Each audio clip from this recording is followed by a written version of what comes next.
como se, por exemplo, a gente aprende que Darwin, ou a biologia, surge em oposição a uma visão de Deus, uma visão espiritual. Ou que a psicologia surge para negar uma visão não materialista do ser humano, assim como a neurociência. Só que a gente mostra que isso não é verdade. Inclusive, vou dar um exemplo que não está no livro, da biologia. Muitas pessoas acreditam que a biologia, a seleção natural, Darwin, surge em negação a uma visão espiritual ou de Deus. Na realidade, não é verdade isso. Só para a gente ter uma ideia, na biologia que a gente tem hoje, né, ela se baseia fundamentalmente na genética e na evolução. Né? Então, a evolução das espécies, primeiro foi feita por Darwin e Alfred Russel Wallace. Darwin não era ateu, tá? Ele se transforma agnóstico, ou seja, ele levanta o juízo sobre Deus, mais ao final da sua vida, por razões pessoais, pela morte da sua filha, muito jovem, acho que tinha 8 ou 10 anos de idade, questionando a justiça divina, etc. Não tem nada a ver com razões científicas, na realidade, o agnosticismo de Darwin. Darwin nunca falou que a sua teoria era anti-religiosa ou anti-espiritual, até porque, primeiro, o co-descobridor da teoria é Alfred Russel Wallace, que era espiritualista, ele investigava, inclusive, fenômenos espirituais, mediunidade, etc. E só para ter um exemplo, um dos maiores divulgadores nos Estados Unidos da teoria do Darwin era Asa Gray, que era professor de botânica em Harvard, que era evangélico, profundamente religioso. Então, o surgimento da biologia não surge por uma questão de oposição. Depois a genética, nem precisa dizer, quem descobriu a genética foi Gregor Mendel, que era monge, católico, né?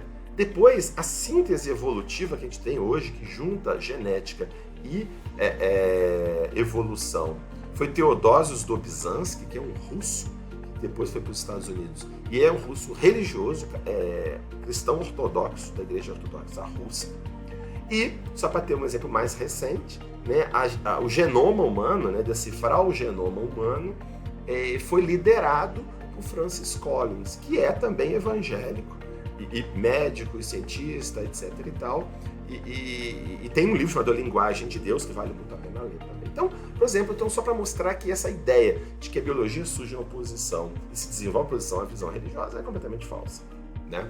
E a gente mostra também no livro de modo muito claro e para mim foi surpreendente quando eu fui estudando sobre o tema, que não só a biologia, a psicologia, a neurociência não surgem em oposição a uma visão espiritual não fisicalista, como na realidade os seus fundadores tinham uma visão não fisicalista. Então, por exemplo, de modo muito claro, na psicologia científica, se considera que os pais fundadores são Wilhelm Wundt, na Alemanha, e William James, nos Estados Unidos. E os dois não eram materialistas, não eram fisicalistas, criticavam o materialismo e fisicalismo, especialmente William James dedicou-se mais de 30 anos ao estudo de fenômenos sugestivos da mente, além do cérebro, como aparições, mediunidade, coisas do tipo, telepatia, etc. Então, a psicologia científica surge de pessoas que tinham um interesse forte por questões não fisicalistas.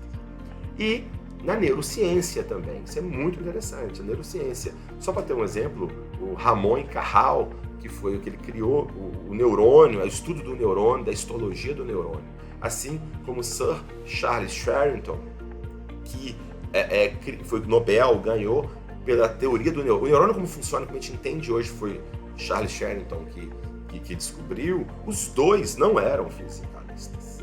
Os dois tinham uma visão muito mais dualista da mente e cérebro. E um outro exemplo, que a gente trata no livro, Wilbur Penfield, neurocientista, neurocirurgião, que estimulava o cérebro, gerou o homúnculo de Penfield, um cérebro que a gente estuda em neuroanatomia, também não era fisicalista. Então, isso destrói aquela ideia de que a neurociência, a psicologia científica, a biologia surgiram em oposição e todos os grandes líderes se opunham a uma visão não fisicalista. Então a gente vai desmontando isso.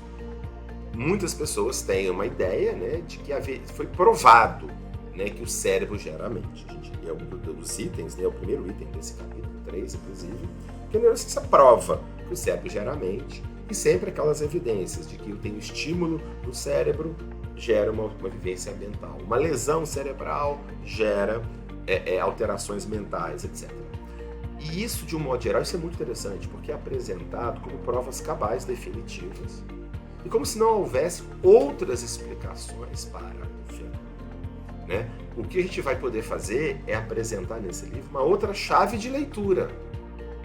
E, mais uma vez, não se nega as evidências. Isso é muito importante, porque muitas pessoas afirmam que aceitar a mente dentro do cérebro seria negar toda a ciência. Não, não nega nada do que a ciência demonstrou.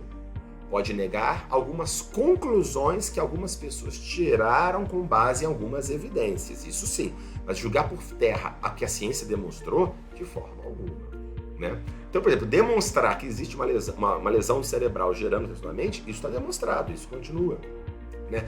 Demonstrar que estimular o cérebro pode alterar a mente, isso continua.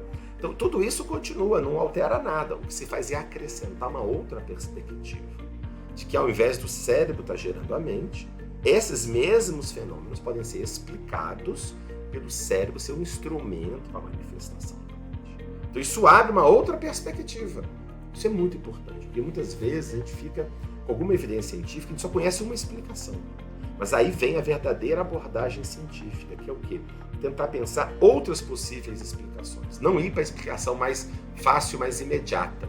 Será que há outras possíveis explicações? Que evidências tem a favor ou contra as várias possíveis explicações? Então, a gente fornece uma chave de leitura para isso e eu queria deixar para vocês aprofundarem. Então, mais uma vez, leitura ativa, lendo os capítulos, indo atrás de cada um deles e tentando ver as respostas. Então, para cada argumento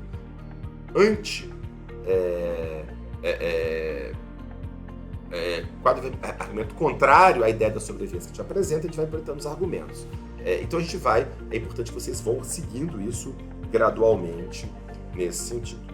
E aí isso é importante, mais uma vez, porque quando você tem um argumento qualquer, ou uma evidência, ou uma hipótese, é preciso muito caminhar como Karl Popper, filósofo da ciência, muito importante, trabalhou, que é o seguinte: não adianta eu só buscar coisas que confirmam o que eu acho. Então, por exemplo, eu acho que o cérebro gera a mente. Então eu vou encontrar várias evidências. Tem correlação psicofisiológica, lesão, estímulo, tudo isso confirma.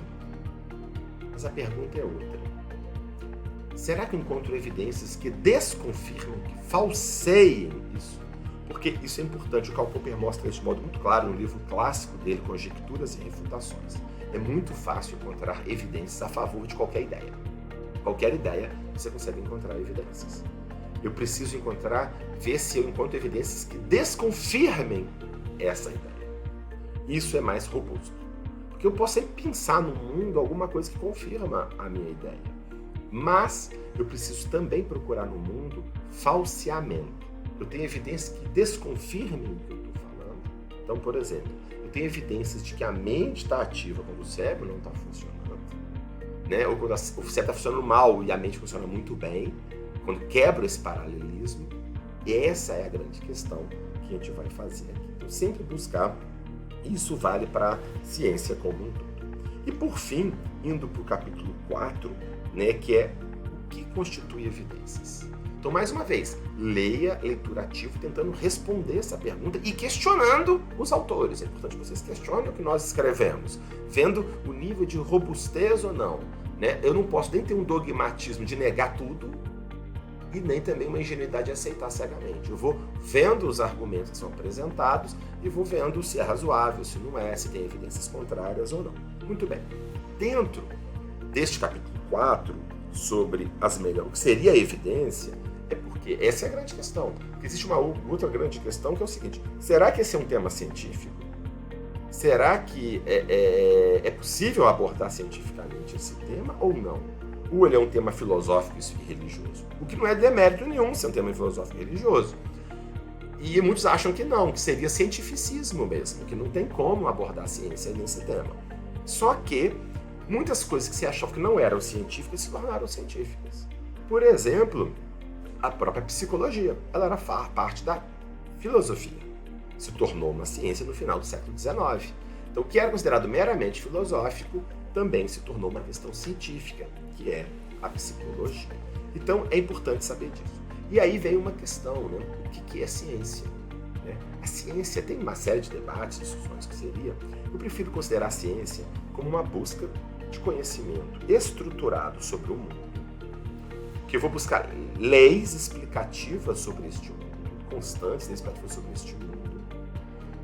E essas explicações, elas têm que se basear em evidências verificáveis. Eu tenho que ter capacidade de verificar objetivamente evidências. Precisa ser necessariamente evidências quantitativas. Nós temos que ter evidências no mundo. Por exemplo, Darwin, quando ele propõe a seleção natural, ele não tem evidências quantitativas, não tem muito pouca. Né? São evidências observacionais qualitativas. Mas o mundo tem que proporcionar evidências empiricamente verificáveis. 2, tem que ser racional o que eu estou propondo.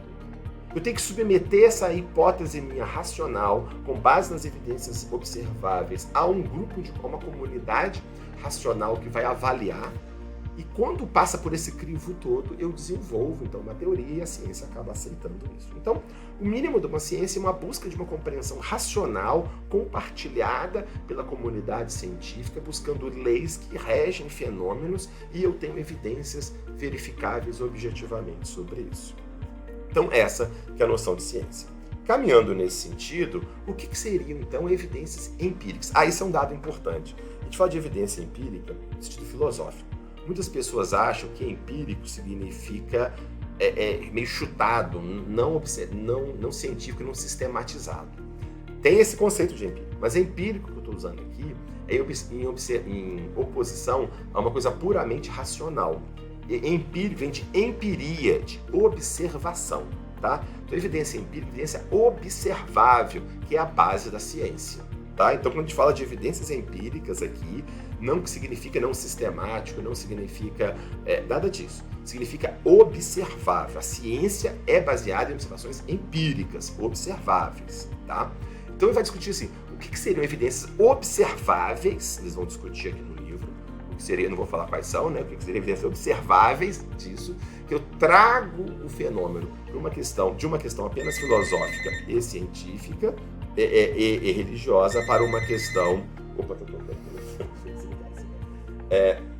de uma evidência empírica, de uma evidência religiosa ou filosófica para uma evidência científica empiricamente verificável. Depois nós vamos discutir um outro ponto importante, de que não existe prova absoluta. Isso é um equívoco também, você achar que na ciência existe prova absoluta de alguma coisa. Em nenhuma ciência, na física, química, nenhuma. O que tem é a convergência de evidências a favor de uma ideia ou a favor de outra. Né? Nós vamos discutir bastante isso nesse capítulo, principalmente nos capítulos finais do livro. E, por fim, uma pergunta muito importante que as pessoas devem se fazer. Que evidências eu preciso para mudar a minha posição? Por exemplo, se tem uma visão fisicalista ou uma visão espiritualista, do sentido filosófico, né, de que existe a mente e algo além da matéria, existem evidências que me fariam mudar de opinião. Porque se não houver nenhuma evidência, nenhum conjunto de evidências que me faça mudar de opinião, é claro que eu tenho direito de fazer isso. Mas eu não posso dizer que eu estou fazendo uma discussão racional e científica. Uma postura dogmática, que está ensinado que é daquele jeito e é daquele jeito e acabou. Tudo bem, a pessoa tem o direito de fazer isso, mas ela não pode dizer, mas ela saiu do campo do debate racional e científico. E é isso que a gente tem que parar e pensar. E por isso, essa é uma das questões que a gente tem que se perguntar, e até quando eu estou debatendo com alguém, eu tenho que perguntar, o que seria a evidência que você consideraria razoável? Se a pessoa não consegue imaginar nenhuma evidência que a faria mudar de opinião, não adianta continuar discutindo sobre isso. O William James trabalha sobre isso, né? Que um psicólogo muito importante em Harvard falou, nem que eu visse o fenômeno, eu não acreditaria, porque eu acharia que estava sendo alucinado, estava sendo enganado, então não adianta. Ele falou, nem que tivesse todas as testemunhas, eu não aceito. Então tudo bem, então uma pessoa tem o direito de ter essa visão, essa opinião, só que ela não pode dizer que ela está sendo racional ou científica. Por isso é importante buscar também, focar nossa discussão com pessoas que queiram aprender, queiram buscar o conhecimento, como nós. Nós devemos estar numa busca sincera do conhecimento, uma busca sincera da verdade, seja ela qual for.